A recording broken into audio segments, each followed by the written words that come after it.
he also murdered 10 people. Here's the story of Dennis Rader, the BTK Killer. Let me tell you about a man who lived 2 lives so perfectly. No one around him suspected a thing. Not his co-workers, not his church, not even his own family. This isn't fiction. This is real life. This is the story of Dennis Rader, also known as BTK, short for bind, torture, kill. The man everyone knew, Wichita, Kansas, the 1970s. Dennis Rader was your classic middle American neighbor. Mowed his lawn every Saturday. Worked at ADT installing home security systems. Led the local Cub Scout troop. Served as president of his church council. He was the kind of guy who'd help carry your groceries or wave when you passed by. But under that quiet, responsible exterior, something horrifying lived. Dennis had fantasies, dark ones, and one day he stopped fantasizing and acted. The first murders.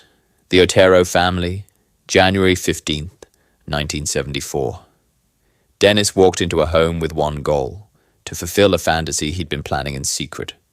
Inside were 4 members of the Otero family: Joseph, 38, Julie, 33, Joseph Jr., 9, and Josephine, 11. He tied them up one by one, tortured them, watched them die, slowly, cruelly. He later admitted the rush came not just from the killing, but from the control, from playing God. He called the police himself, just so people would know it was him. Then he gave himself a name: BTK, bind, torture, kill. That's when the city of Wichita realized they had a serial killer. His twisted habits. Dennis Rader didn't kill in a frenzy. He planned, stalked, watched. He called each target a project. He'd follow them for weeks, break into their homes and wait. Sometimes he'd take underwear or ID as trophies. He wrote poems, made sketches, even mailed letters to the media mocking the cops. He wanted attention, but also control.